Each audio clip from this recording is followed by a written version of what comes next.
Kindness is one of those virtues we're all taught to embrace from a young age.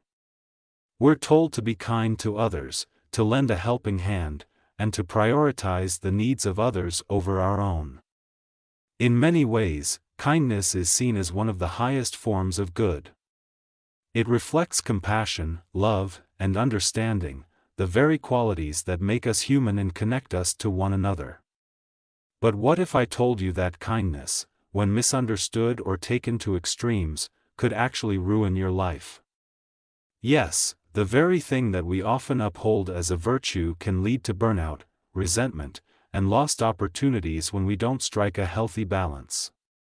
As C.S. Lewis once said, integrity is doing the right thing, even when no one is watching. But how do we find integrity in kindness, especially when it starts to overshadow our own well-being? Today, we're going to explore 4 major ways kindness can actually become harmful and how to protect yourself while still living with compassion and grace. It's not about abandoning kindness, but about learning how to be kind in a way that honors not just others, but also yourself.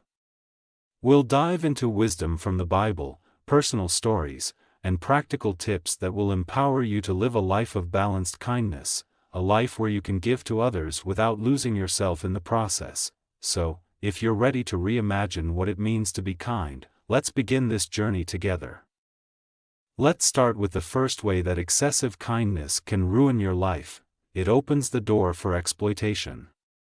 The Bible teaches us to be kind and generous, but it also warns us about the dangers of letting our good nature be taken advantage of. Proverbs 11 verse 17 says, "Those who are kind benefit themselves, but the cruel bring ruin on themselves." While kindness is a source of blessing, there is a line between being generous and allowing others to exploit that generosity. One common situation is when people start seeing your kindness as a weakness. Maybe you've experienced this before, someone who constantly asks for favors or borrows money without ever repaying it. Or maybe you're the person who can't say no. Even when you're tired, overworked, or struggling to keep up with your own responsibilities. As kind people, we often feel like saying no is selfish, but the truth is that boundaries are essential for healthy relationships. In Proverbs 25 verses 16 to 17, it says, "If you find honey, eat just enough, too much of it, and you will vomit. Seldom set foot in your neighbor's house, too much of you, and they will hate you." This wisdom teaches us that even kindness must have limits. When we give too freely without setting boundaries, we may find ourselves not only exhausted but also resented by those we are trying to help. I remember a time in my own life when I found myself saying yes to every request. I thought that by being there for everyone, I was doing the right thing. But eventually, I started feeling stretched thin, emotionally, mentally, and physically. The people I was helping rarely expressed gratitude, and over time, I felt used. It wasn't until I realized that kindness without boundaries is unsustainable that I started to make changes. I began to prioritize my own well-being, and guess what? The people who truly cared about me understood and respected my need for balance. The Bible teaches us about healthy generosity. In the parable of the prodigal son, Luke 15 verses 11 to 32, we see the father's overwhelming kindness towards his younger son, who squanders his inheritance and only returns after hitting rock bottom. While the father's forgiveness and generosity are commendable, the story reminds us that even well-intentioned kindness can be taken for granted. Another way kindness can ruin your life is by turning you into a pushover. When you always prioritize others' needs over your own, you send a message that your own needs don't matter. People may start to see you as someone who can be easily manipulated. They may assume that you'll always go along with their plans or that you'll never stand up for yourself. And here's the hard truth: when you try to assert your own needs after a long pattern of self-sacrifice, people may accuse you of being selfish or unkind. They've come to expect you to always be the one to give in. Galatians 1 verse 10 warns us about the dangers of seeking to please others at the expense of our own values. Am I now trying to win the approval of human beings, or of God? Or am I trying to please people? If I were still trying to please people, I would not be a servant of Christ. The truth is, constantly trying to make everyone happy is a losing battle.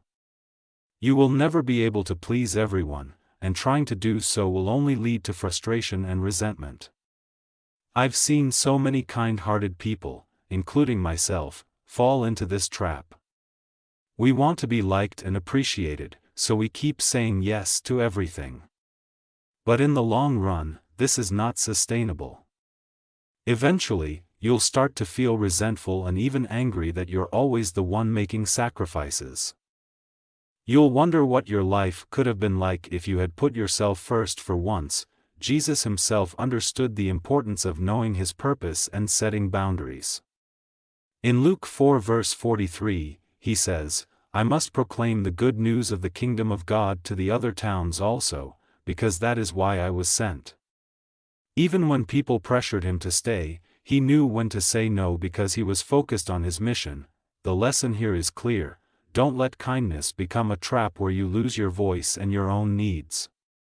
Saying no isn't selfish, it's necessary for living a balanced and fulfilled life. In fact, it's a form of kindness to yourself, and when you take care of yourself, you are better able to care for others. In today's fast-paced, competitive world, success often requires assertiveness, risk-taking, and sometimes even a bit of ruthlessness. Nice guys, as the saying goes, often finish last. If you're too focused on being kind and not stepping on anyone's toes, you may find yourself missing out on opportunities to advance your career or pursue your passions. The Bible acknowledges that the world can be a tough place. In Matthew 10 verse 16, Jesus says, "I am sending you out like sheep among wolves. Therefore be as shrewd as snakes and as innocent as doves." This verse reminds us that while kindness and innocence are important, we also need to be wise and discerning. Being too kind and passive can prevent you from achieving your full potential. I've known people who were incredibly talented but held back in their careers because they didn't want to upset anyone or rock the boat. They were afraid of being seen as aggressive or competitive, so they stayed quiet and let others take the credit for their ideas. They didn't want to appear unkind by advocating for themselves, and as a result, they missed out on promotions, recognition, and opportunities that could have taken them to the next level. The truth is, success isn't handed out based on who is the nicest, it's earned through hard work, determination, and sometimes, difficult decisions. There's nothing wrong with being kind, but it's essential to balance that kindness with assertiveness and ambition. One of the most powerful lessons I've learned is that you don't have to choose between kindness and success. You can be kind while still being driven and focused on your goals. The key is to recognize when it's time to be assertive and go after what you want. The world won't hand you opportunities just because you're a nice person. You have to be willing to take risks and make your voice heard. The final way that excessive kindness can ruin your life is by causing you to lose touch with who you really are. When you're constantly worried about being kind and not hurting anyone's feelings, you may start to censor yourself. You hold back your true thoughts and opinions, and over time, you present a watered-down version of yourself to the world.